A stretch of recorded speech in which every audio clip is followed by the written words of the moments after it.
7:30 a.m. 103.9 FM, Jocks Huntsville. This is the Off the Bench College Football Show. I'm your host, Kelsey F. I'm Pop. Sitting across from me on the other side of the camera. Starting on a little bit of a delay this morning. Not an issue. We'll go from here until 11 a.m. just like normal. But we have another snowstorm hitting the eastern half of the United States. North Alabama caught the south end of it this time. A little bit of snow swirling around out there. I think it's spitting snow right now. Come on, snow. But this isn't snow. This is a dusting of what they call it. Not even a dusting. It's not snow. It's I've been up in Philly all week. That's snow. Just a feel it. Well, we got flurries over here from Walker feeding in here. Yeah. Well, I was up in Philly where there was a foot on the ground. Pops stuck in DC last night. Seemed like I didn't know if you were going to get back for the show today. Hey, I've been traveling. I've been missed for work. I've missed the last couple of shows, but it's good to be back, Kels. But yeah, man, I've been up in the great frozen north where I think yesterday the wife and I went and saw the Liberty Bell. It was pretty cool, but it was like 2 degrees outside. It was cold. Still a good day to talk about some college football here in the off season. This is episode 3 here, feeding into it, and we've had a fun off season so far. We're going to lead you guys all the way back up to the regular season here in college football. It's going to take a little bit. We're going to hopefully get out of this freezing apocalypse that we've had come over the eastern half of the United States, and hopefully get back to a normal, cool 75 and sunny. Maybe an 11 UV, something outside before we hit the fall later in the year to watch some college football. So, unfortunately, news broke out yesterday. Hall of Fame head coach Lou Holtz has entered hospice care. That sucks. Well, I mean, 89 years old, he's hitting hospice. It's kind of like the old ball coach on College Game Day, right? Corso, yeah. You get these legends that are out there, and unfortunately, we all get old. I mean, and and you got to keep your health up, right? And wishing Lou Holtz nothing but the best. And I tell you what, you're talking about a legend in college football with what he did, and up at Notre Dame, South Carolina, Arkansas. I'm sitting there thinking about all the teams that he set his footprint on. So, but nothing but the best of you, Coach. Yeah, of course, guys. All right, guys, if you're listening to the show today, hit us up, comment section here on YouTube at Off the Bench CFB Show. You can hit us up on Facebook as well. Give us a follow there. But if you're on YouTube today, subscribe, hit that like button, all the good stuff over there. It's free. It's free to subscribe. There's no monthly subscription based. It's not $5.99 a month. Nothing like that. Free to subscribe and just come hang out with us. 7 p.m. on Wednesdays. And of course, Saturday mornings, usually from 9 a.m. to 11 a.m. Not today, though.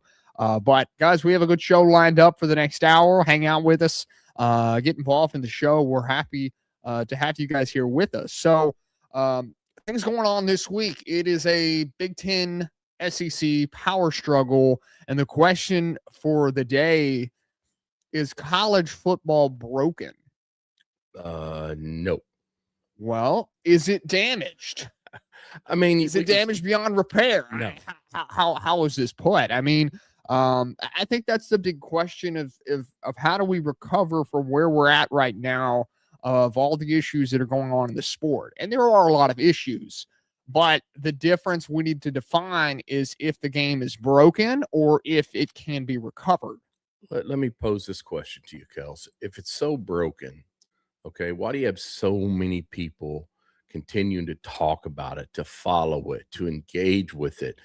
College football, you play 15 games if you're the best team in the country, okay? But yet people follow it year round. Yeah. I'm not going to sit there and say that it's broke.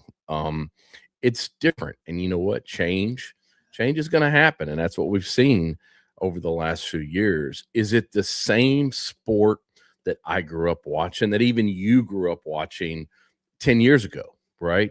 No.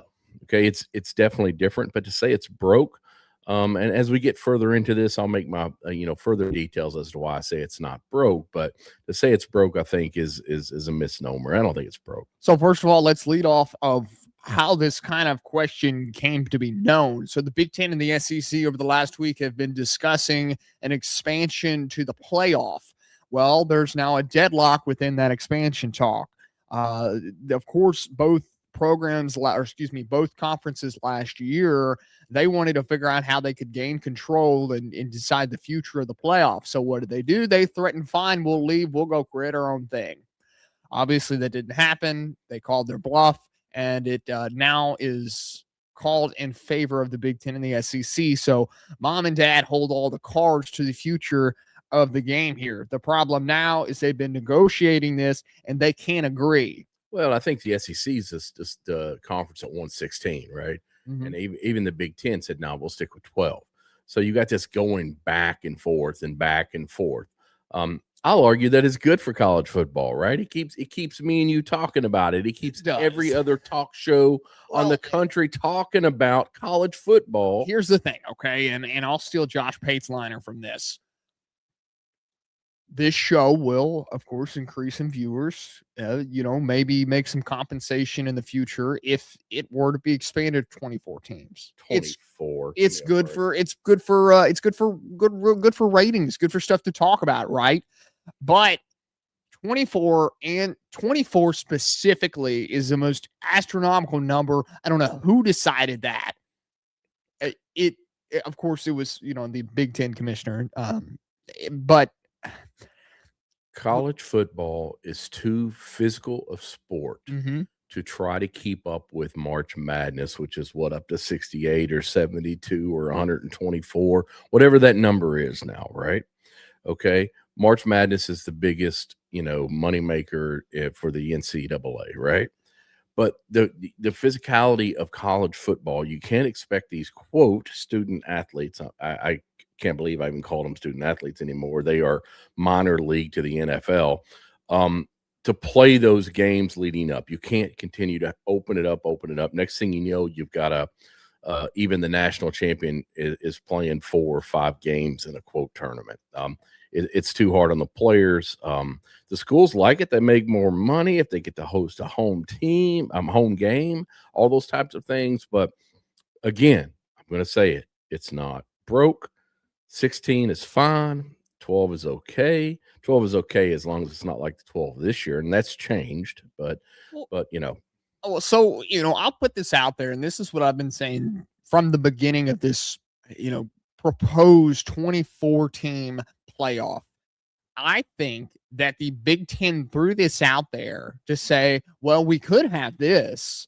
So instead of, offering up the worst option first and then settling to make it feel like the fans won in the aspect, and settling with 24, because I think that's where eventually this is going. I think the SEC is going to get there. They're going to get to 16. I think the SEC is going to get their way because the Big Ten only did this to provide a power struggle. And they wanted to, in a way, say, okay, well, this is what we could have had instead of having 16. Yeah. So I think eventually we'll settle at 16. I still think it's too far. I'm perfectly fine with sticking at 12. I kind of think that the powers of the college football have not come to an agreement, because I think 12 is just it's a better model compared to what is thrown out there right now. You ask me, I think we expanded too quickly. I think we should have went to 8 first. Yeah. And then looked at it to see if we needed 12. My only problem ever with 12 was the scenario that happened this year. Yeah. And it's just the way the statutes were set up with the College Football Playoff Committee, where you had those 2 top-ranked conference champions, and they've got the pretty much the last 2 spots, and you had a rematch with Tulane and Ole Miss, and then you had JMU playing that game. We've talked about this, so we're blue in the face. There is a change this year with, though, how that will work. You'll have 7 at-large teams in the 12, right? And then you'll have 1 conference championship, okay? Now, you say all of that, but let's just not forget about the almighty Notre Dame Fighting Irish. If they are in the top 12, guess what? They have an MOU signed with College Football Playoff Committee that states that they automatically get one of those spots. Wah, wah. Okay, that's the way I kind of feel about Notre Dame. You want a spot, right? You don't want to play in a conference championship. You don't want to play in a conference, but yet you want to guarantee yourself a spot if you're in the top 12 ranked wise by the Associated Press. Come on, give me a break. So, if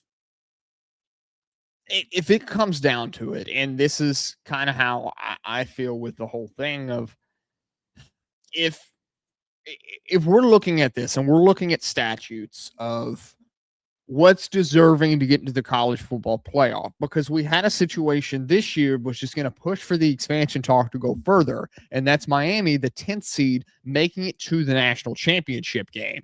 So if we have a 10th seed, now we're looking at, there's fans that are going to be calling for, well, Vanderbilt could have easily made that run. Texas could have easily made that run. And that's the problem we're going to have, because now that says that they think that that constitutes an expansion in the playoff. It doesn't, but that's just going to where a lot of people are going to disagree on, because a lot of people think it will. So the problem now is, I want to look at deservingness. So if we have this quote 2014 model that's proposed, if your team loses 3 games, do you really think you deserve to be in the playoff? And deservingness is on a spectrum, because when you put statutes and structures involved in it, deservingness changes. Obviously, on a blank slate with no statutes and structure, if you tell me that a 3-loss team is deserving of getting in the playoff, I'm going to call you crazy, because that's not my idea of a playoff. Okay, let me make this argument though. Okay, I mean, and this is the whole thing from this year. I mean, you as I'm sitting there wearing this Crimson Tide sweatshirt and my Alabama hat, all of this stuff, right? Bama was a 3-loss team and they got in the playoff, okay? But there has to be an exception with the conference championships. If every team has to play on an equal, it's got to be apples to apples to oranges, okay? You can't have teams that are on paper that don't even play in a conference championship, okay, that don't even play that extra game, and then you get judged because you lose a conference championship when you played your way into that championship, okay, and you end up having 3 losses after your conference championship weekend. So I think there are exceptions to the rule. I think if you make it to your college championship, those games across the board, whether it's Big 10, ACC, SEC, Big 12, whatever it might be, those games should not count, okay? The playoff committee showed it this year that, Georgia, there was always the argument that Georgia should have been the number 2 seed, right? Because they won the SEC. Well, they weren't, okay? They were pushed to the number 3 seed, right? Bama's loss in that game did not matter to the playoff committee, okay? So they've already set the statute for that, okay? They've already set the parameters around that, but you can't have, Bama was 10-3 going into that. Okay. They had already won, they had 2 losses and a tough SEC schedule this year. Okay. And then, you come back to that argument, the argument was awesome this year, Miami, Notre Dame, Bama, and look what Miami did. Okay. Miami made that run and they weren't even in their championship in the ACC. They were pushed out by a couple of, I still don't understand how that worked out. Okay. I guess I'm just not, Miami and Duke. No, it was Virginia and Duke, excuse me. And Miami wasn't even in the ACC championship, but yet they made it all the way to the final game and gave Indiana a hell of a football game. Guys, this morning we're asking the question, is college football broken? Explain to me if it is, if it's not. Hit us up in the comment section on YouTube at Off the Bench CFB Show, right on the live show here. Guys, you can also follow us on Facebook. Keep up to all the latest things with the Off the Bench College Football Show. We do have to take a quick break here on the radio side. This is the Off the Bench College Football Show. We'll be right back.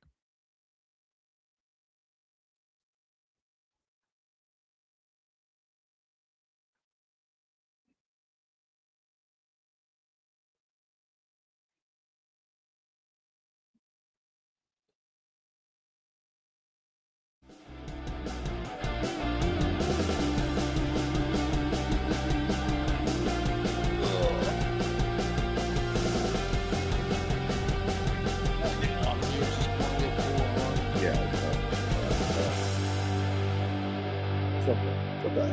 I'll get some clips out of this. Keep on pushing your clips, man. Mm-hmm. Did you turn that off? Oh. Hey, guys. I'm going to turn it on, right? Okay. Yeah. Oh.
7:30 a.m. 1039 FM, Jocks, Huntsville. This is the Off the Bench College Football Show. I'm your host, Kelsey Huff. I'm here. Across from me is Pops. So we continue to ask the question this morning, is college football broken? Pops, I know you had a spiel on this. You had. All right, let me ask you this, man. If it's so damn broken, right? Why in the heck is there still 105,000 people in the seats at Bryant-Denny Stadium? Why is Neyland still filled to the freaking rafters and they're talking about putting another layer of seats in that stadium? Okay, why is Vanderbilt expanding its stadium to fit how many ever people they're going to fit in there? Okay, money talks, BS walks. Okay, just remember that. It is not broken, man. You are still filling those stands and the commissioners are loving it. So here's my spiel on this is if college football is broken, you're right. The question is asked, is it broken? Is it damaged? Can you fix this? It's growing pains. Here's what I'll say about this, right? It's complete growing pains of this whole thing is college football is like a house that just got new electricity, new plumbing, new Wi-Fi, all at once. Maybe some new floors in there as well. But it's not an updated blueprint, okay? Meaning the house is still standing, the lights still work, but sparks are flying until someone rewires the whole system. So it's a growing pain in college football that we're feeling right now. It doesn't mean anybody has stopped tuning in. The TV numbers in the fall are through the roof. Yep. You want to turn in Texas and Ohio State week 2 in Austin. Yep. You're still going to have some of the highest TV ratings, highest TV numbers you have ever seen in college football. It is a complete growing pain in the sport. But, guys, I continue to ask the question. I want to get you guys' thoughts on this. Do you guys think college football is broken? Do you guys think it is repairable? Or do you think we are damaged beyond repair? Because if we're damaged beyond repair, it's time to strip the whole thing down and restart from new. Yeah, but if you're asking the question if it's repairable, that means you're already conceding that it's broken. Okay, and I'm gonna jump up and down, foot stomp it. It's not broken. It's different. Okay, change is in it. I cannot say that word. Change happens, man. Yeah. And change is the hardest thing to accept. Is it ever going to be back to the day where I'm crisscross applesauce watching a football game with my grandparents, and it was still all about the student athlete and students staying at the school for 4 years and watching that student athlete grow from being a freshman backup guy all the way up to a senior year, and then he's making a decision and he's walking the stage and he's making the decision on whether he's going pro and all those things. You will not have that in today's college football. What you do have is a lot of folks making a lot of money that the fans are still getting ready to still going and sitting in the stands. They're still expecting the same outcomes. Heck, we love a good Alabama Crimson Tide win, right? Okay, those folks up in Tennessee, they love it when the Vols dominate in Neyland, right? Okay, but it's not broken from that sense. You still got fans that are watching the games. You still got all the excitement that goes on when you got the Iron Bowl. I was in the airport yesterday with the guy, and he saw I had an Alabama hat on, right? And he said, "Roll Tide." I said, "Roll Tide back." I said, "Man, where are you from?" He goes, "I live in Michigan." And I'm like, "What do you mean you live in Michigan and you're saying Roll Tide?" He goes, "Man," he goes, "I respect the program." He goes, I respect what Bama has stood for all these years. And then we got in this long conversation about rivalry games. And he was like, "Man," he goes, "can you really say that the Iron Bowl can compete with Ohio State and Michigan?" And I said, "Man, if you take this year's Ohio State and Michigan game, yeah, I mean, there's no, I don't know if it's a compete thing. Well, you still got that oomph in college football, and that's why people watch the games. So I can't sit there and say it's broken. It's making money. The fans are watching. You're claiming a national championship. It's not broken, man." Well, and you hit on the points about rivalries, and that's another point that a lot of people think that is missing in college football is we're seeing a lot of rivalries fall away. And that's and that falls with conference realignment and a lot of other stuff. And it's sad to see. I don't want to see what's that interstate called? The war on I-30, I-40, the one down in Florida, USF in Central Florida. That's been one that when UCF moved to the Big 12, that rivalry game was lost. They don't play that game anymore. And it's sad to see. I think that's a lot of reason why you pull in your alumni is, they remember that game. They remember how much hatred that was there. So when you take away games like that, it sucks. It's terrible. Eli, hit us up in the comment section on YouTube. You can do so as well. Good morning, fellas. I don't think college football is broken, but needs more structure, similar to what Kelt said. Structure. Man, I just want these boys to play football. I mean, yes, but we'll get onto the field eventually. We'll get back onto the field, but the structure has to be in place. I think you got some over a odd 212. I don't know what the number is. Yeah, something like that. Yeah. And the problem in the sport right now is it's almost like the system has no adult supervision. Okay. Right. So with the NIL, the transfer portal, conference realignment, the playoffs are evolving so much over the last couple of years. Nobody is in charge. The NCAA has no bite. We're never going to see, just for example, I don't think we'll see any outcome from this DiBiaco situation down in Alabama with college basketball. They have limited power. Conferences are now protecting themselves, and schools are now acting independently from a lot of stuff. A lot different from what we saw 10, 15, 20 years ago in college football. It's like playing a pickup basketball game.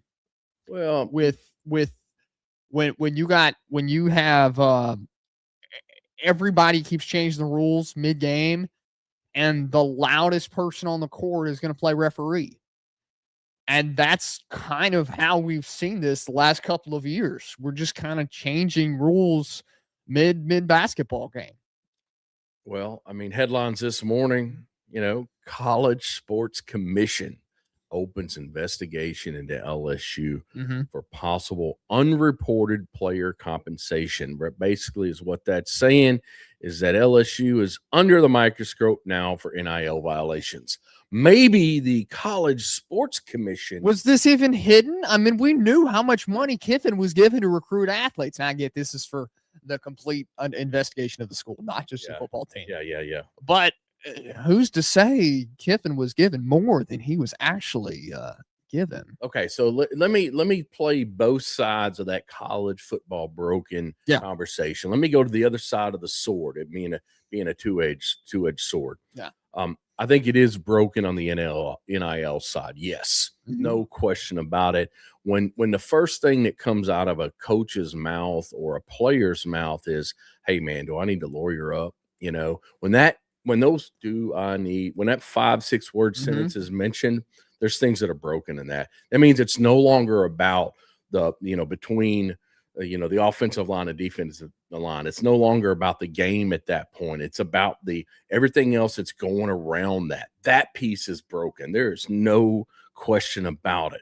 But it's a sport, like the physical game, broken. The rivalries, are they broken? Maybe because of the scheduling, but I don't think it's broken. But man, I'll come back with what Eli said, man. Our boy Eli, who always seems to watch us on Saturday mornings. It needs more structure. Yes. Is it the College Sports Commission that does it? Hell, I don't know. Well, if you get a commissioner in place and decide the rules of essentially rewiring of the system to try to fix these growing pains that we're essentially in, we're college football. Is college football finally a teenager? Are they finally getting to that awkward phase to where, okay, where are we going next? How are we going to handle this acne on our face? How are we going to handle growing 6 inches in less than a year? So it's not dude, these are semi-pro athletes. I get that. They're not teenagers. No, I understand that. But is college football as a whole a teenager in a way of, okay, they're finally reaching these growing pains of where do we go next with the sport?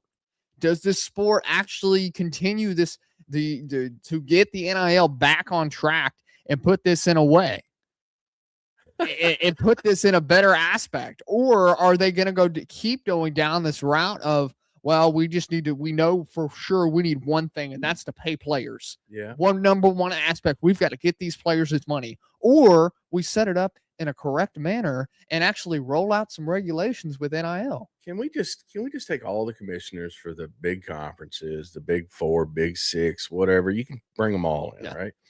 They all need to go down to Florida somewhere, right? They all need to be sitting in a room with Nick Saban, and Nick Saban need to say, all right, boys, let's get this crap together. Okay. And I'll volunteer to facilitate that conversation. Yeah. Right. And these commissioners, okay, who get paid a lot of money by the schools, right, need to step up, and they need to rule this. Okay. The SEC has got the commissioner needs to get his hands around Lane Kiffin's throat. Okay. I know we have spent a lot of time talking about Lane Kiffin on this show, but in my opinion, you're talking about people that are killing the game. He's killing the game because he's openly saying, hey, come down to LSU, man. I got all the money in the world. I got this sports collective, and we're just going to pay everybody. Nike's going to take care of it all. He is using his collective, or not, excuse me, not collective. It's not a collective. He is using his, how was this put the other day? And I cannot remember for the life of me.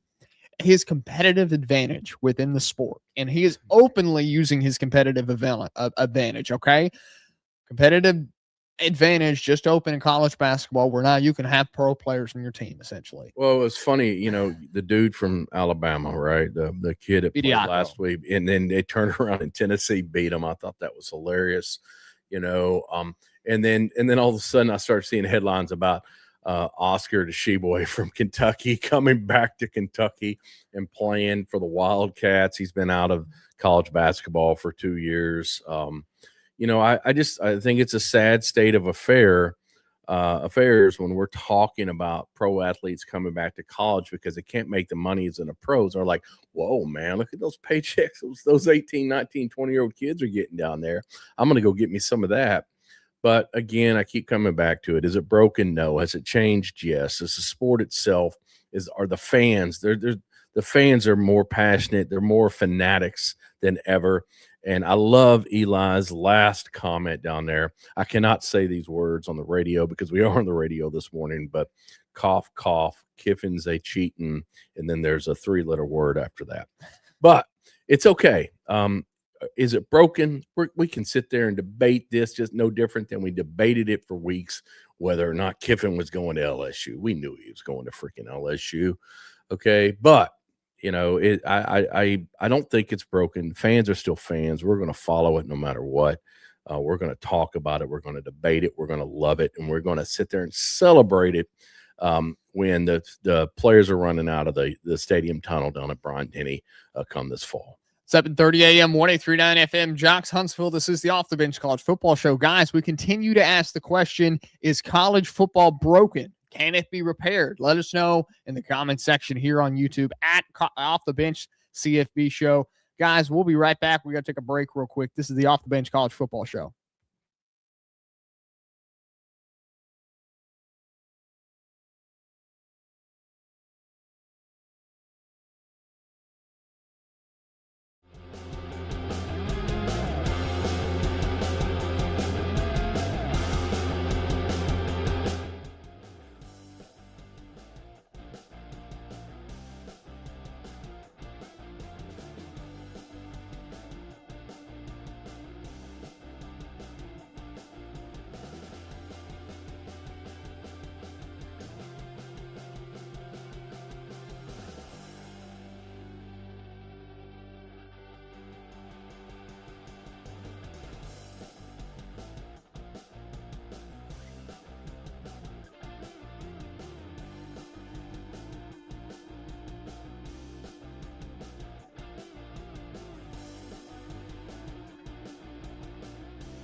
7:30 a.m., 103.9 FM, Jocks, Huntsville. This is the Off the Bench College Football Show. I'm your host, Kelsey F. Pop, sitting across the camera from me.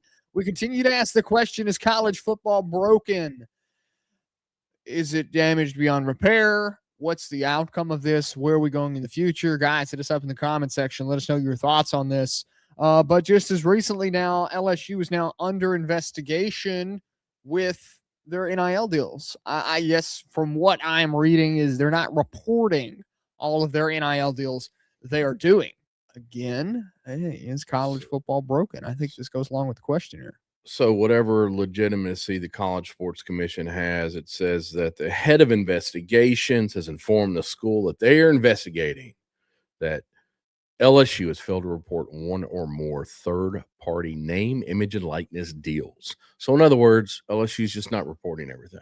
I don't think this is just an issue with LSU. This is going on around the whole country. Well, I mean, isn't that the whole thing with the whole transparency of NIL? I mean, that's been the whole piece of it all, the transparency, the tampering, everything that goes on. So let's ask the legal question. Yeah. Why, if it's legal, why didn't you report it? Well, that's it. Right? Why? If it's legal, why didn't you just report it? It's simple as that. So there's something, obviously, I think they probably handed out more money than they were allowed to.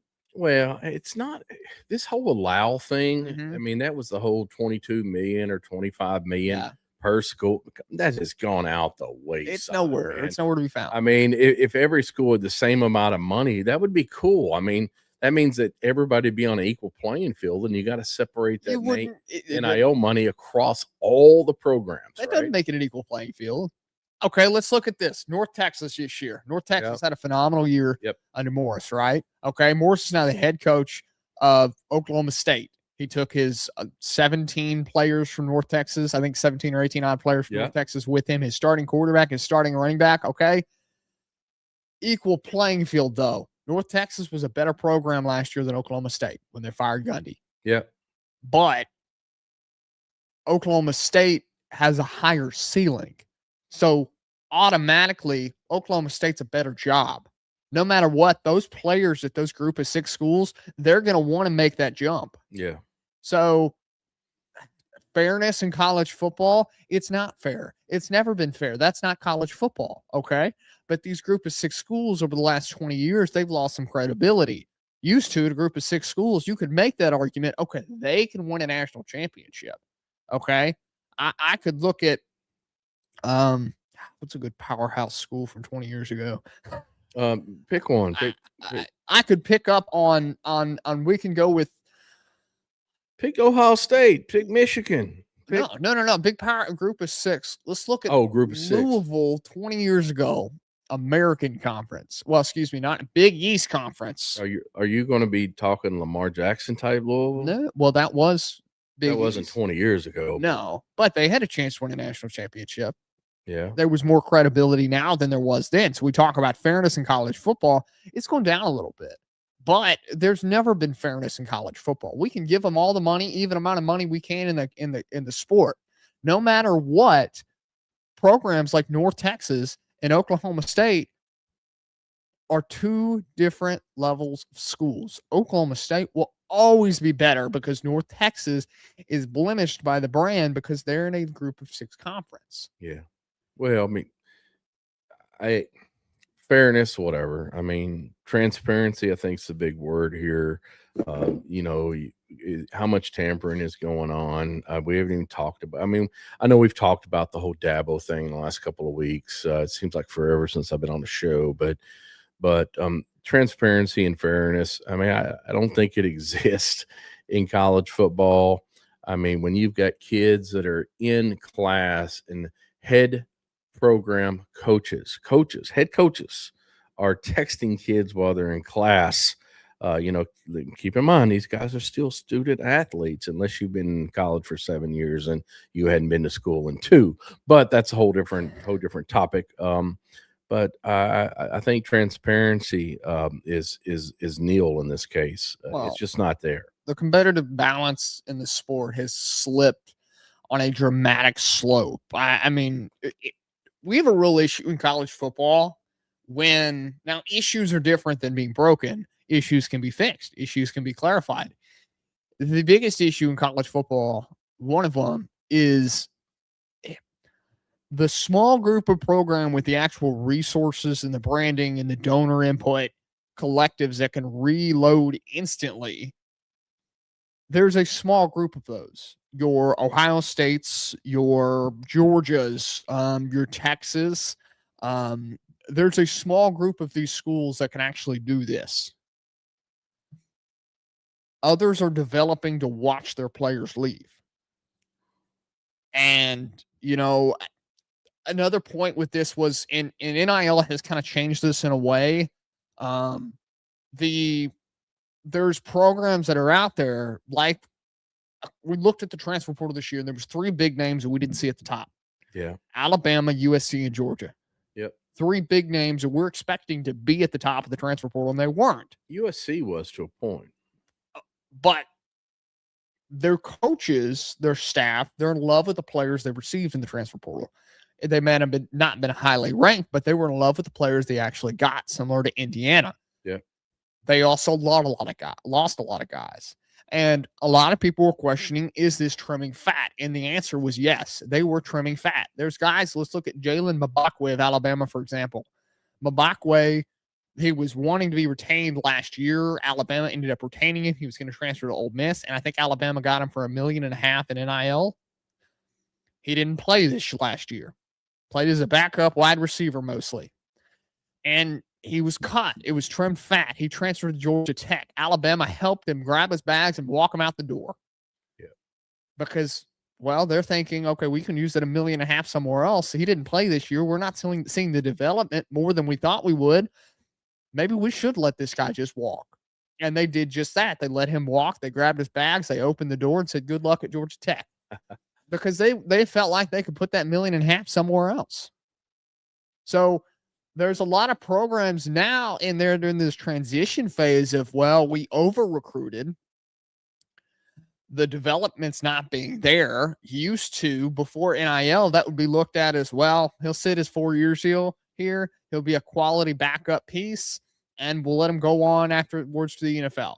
But nowadays it's different. We want those guys off the roster as soon as possible so we can put that money into somewhere else. Yeah. You don't want that money to sit there, quote, eat up cap space like it does in the NFL, right? I mean, that's what it comes down to. And I keep coming back to college football being the new, the minor league, the feeder programs of the NFL, right? I mean, that's what's doing. If you've got a player that's getting 1.5 and he's sitting on a bench and he's not producing on the field, guess what? He's eating up cap space for you, baby.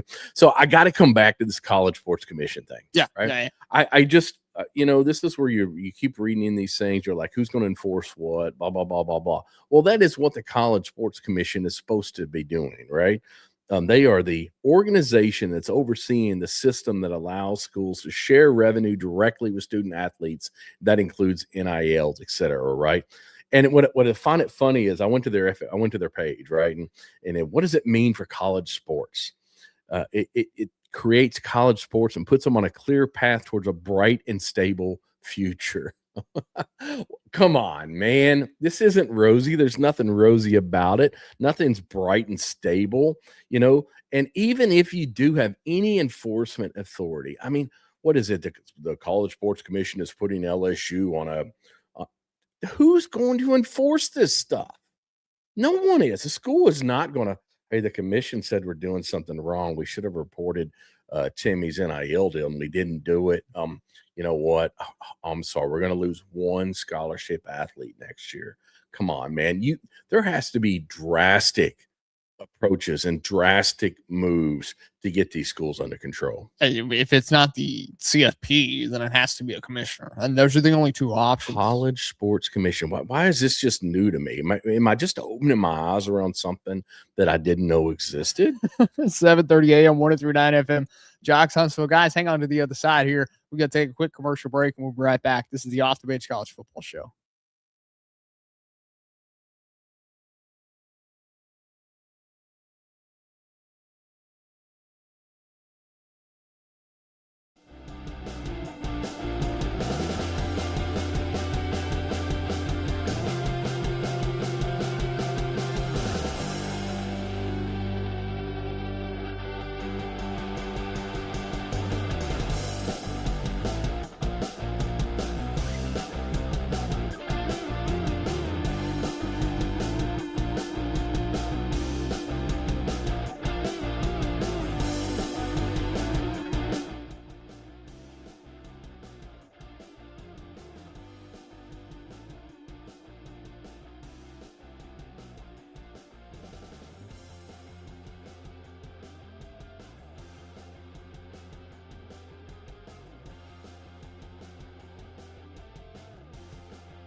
7:30 a.m., 1039 FM, Jocks Huntsville. This is the Off the Bench College Football Show. Pops has found his soapbox for the week. Man, I'm going to be talking about this College Sports Commission forever because I don't know if it's just something that just hit me and I've never seen it. So I'm like all over their page right now and looking at their FAQs, and they're talking about something like NIL Go. You know, is that like Pokemon Go? I mean, it just, you know, and we see how long are people still playing Pokemon Go? I don't think so. That was, so we see how long that we lost it about 5-10 years ago. Yeah. So you see how long that lasted, right? So, you know, so NIL Go is supposed to be the thing now. I mean, come on. It's like, so we got to definitely transition and really talk about this sports commission on Wednesdays midweek on YouTube, man. I think that's something that we can dig into, and I'd love to get some more, you know, our normal YouTube listeners, which I don't see a lot of you guys on this morning, but I just want to reach out and say thanks, Eli, for joining us this morning, man. Wishing you nothing but the best, my friend. And man, on a cold Saturday morning. It is cold here this morning. I think we're close in the teens here in North Alabama as snow is blanketing a lot of the eastern United States. It did not hit in North Alabama. Maybe a little bit of a sprinkle of I think I might have some flakes on the windshield out there, but that's about it. That's about it for this morning for it. But guys, remember the question I'd asked earlier in the show today: is college football broken? Can it be repaired? I think it can be repaired. I think we're going to move toward a path towards success in the future, but that's not rainbow and fairy tales. We're still in this growing pain, this awkward teenage years of college football. If college football's in its teen years, how long does it actually last? That's a side question here. But guys, yeah, a lot of stuff happening in the college football world this offseason. We're going to keep you up to date with all of it. And we're also going to keep you up to date moving in toward the season as we get into spring practice toward the fall. Of course, summer ball enacted in there. Future when Kelsey will be thankful when we get 85 degrees and sunny. Yeah, that'd be great out here, especially here where it is a frigid cold in the Angel Share Garage Bar. It is a garage, guys, and it is a bar, but it's cold out here. But guys, we're gonna go through, of course, what if story times here on Off the Bench on the Off the Bench College Football Show. It's gonna be a fun time this offseason. But yeah, of course, I mean, Pop's finding his soapbox this week. We're going to be covering it Wednesday night. More here at 7 p.m. Check out the link I just put in the comments about the collegesportscommission.org and look at those FAQs, man. There's a lot of information we can dissect on Wednesday. A lot of stuff from Pop's opening his eyes to the world, the darkness of college football, the college football world. But the darkness is filled with sunshine and rainbows and fairy tales and I'm just wondering how NIL Go works, man. I'm excited. Maybe they'll put an app and I can follow NIL around with my phone. That's what On3 is for. You can do that on On3. Oh, well, yeah, but you got to subscribe to that, man. You got to pay money. You know what you don't have to pay to subscribe to? The Off the Bench College Football Show. You don't have to pay a dime to subscribe to our show. You do not, guys. Guys, we want to thank you for listening in, of course, this morning. And we're going to dive into all the topics. Wednesday, 7 p.m. Central here live on the Off the Bench College Football Show. Guys, it's going to be a fun offseason. There's nothing wrong with it. Guys, real quickly, let me remind you about Brandon Bills is a affiliate partner in the show. And I got to tell you, my hat, I love my hat. I'm a big hat guy. Not that I control the hat industry, but I do, however, wear a lot of hats during the week. So, guys, go hit them up at, of course, Brandon Bills / Off the Bench CFB show. And go grab you a hat. There's nothing like, we're going to get some sunshine here soon, some heat and some sunshine. You don't want to burn that head of yours. Go grab a hat. It's always it's a good fit, good trucker hat, kind of dry fit feel. But yeah, it's great here. So guys, thanks for tuning in this morning. We'll be back to our regular schedule next week we're live on the radio from 9 to 11 here as well on YouTube. So we'll be back to the 2 hours. This is 7:30 a.m., 1039 FM, Jocks Huntsville. This is the Off the Bench College Football Show. We'll see you guys next week.